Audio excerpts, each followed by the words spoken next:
السلام عليكم ورحمه الله وبركاته. ازيك يا حبايبي، عاملين ايه؟ يا رب تكونوا بخير. تعالى نعمل مع بعض صينيه بطاطس في الفرن بسيطه كده، مفيهاش لحوم ولا حاجه ولا فراخ ولا اي حاجه، تبقى طعمها جميل جدا. حاجات بسيطه كلها. هنجيب كده البصل نقطعه، نقطع كده البصل بتاعنا، حاجه بسيطه كده، مش لازم لحوم يعني، تبقى طعمها جميل جدا. هنقطع كده بصلتين كبار كده،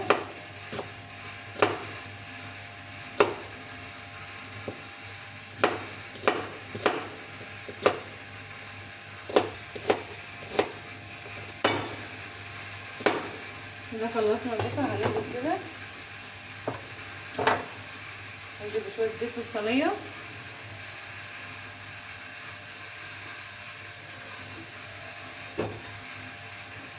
نحط البصل بتاعنا،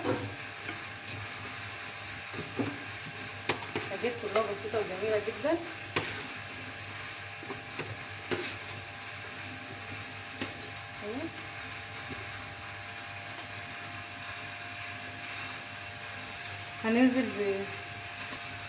هننزل بكده بنص معلقه فلفل اسود ونص معلقه ملح. نقلب كل ده ببعضه كده، نشرب كده من الليمون.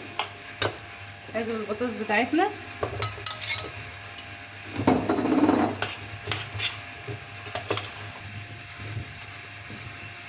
كده، حطينا البصل وشويه زيت ونزلنا بنص معلقه فلفل اسود ونص معلقه ملح، حطيناها كده ونسيب بقى كده. نقطع كده، ننزل بالطماطم بتاعتنا في الخلاط،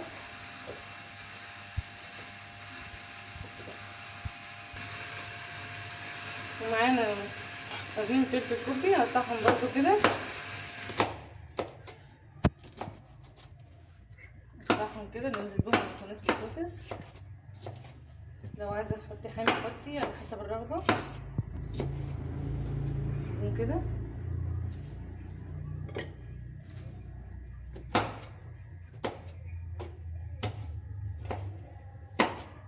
معانا احمر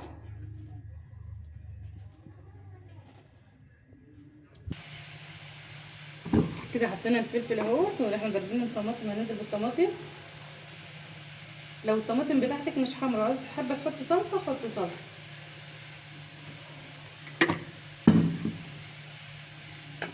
معانا هنا بقى معلقه بابريكا ونص معلقه كمون، هنزل بيها رخره كده،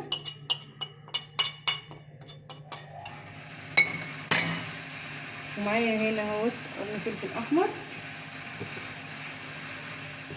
هقلب كل ده تاني كده في بعضه. وهنا حطيت معلقه صلصه، حطيت معلقه واحده بس كده، حطيت معلقه صلصه على نص كوبايه ميه. هنزل بالسمنه بتاعتنا كده. طبعا البصل اللي انا حطاه ده بيدي طعم معاكي لصينيه البطاطس، عشان طبعا احنا مش حاطين لحوم ولا حاجه، بيدي طعم جميل جدا. وقرن الفلفل ده الاحمر ده بيدي برده طعم جميل. ماشي، هنحط شويه زيت كده على الوش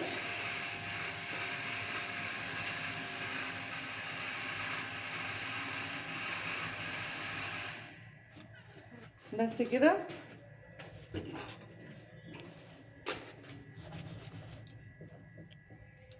شايفين؟ هندخلوها بقى الفرن كده.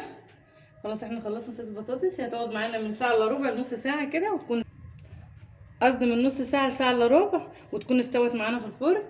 ندخلها الفرن كده، وحاجات بسيطه جدا وما بتاخدش معاكي شغل في المطبخ خالص. متنسوش بقى تصلوا على النبي في الكومنتات وتدعموا اختكم.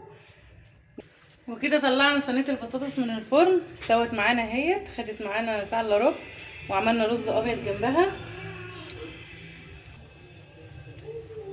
خلاص اهوت البصل اللي انا كنت حاطاه اللي انا وريتهولكوا استوى معانا، والبطاطس استوت. لما يكون انت مش حاطه لحوم حط البصل دي، بيدي طعم كويس جدا مع البطاطس، بتبقى طعمها جميل جدا. مش عايزه اقول لكم طعمها جميل جدا. وعملنا الرز اهوت. ما تنسونيش بقى في لايك واشتراك وتدعموا اختكم، وقولوا لي رايكم في التعليقات، وفي حفظ الله.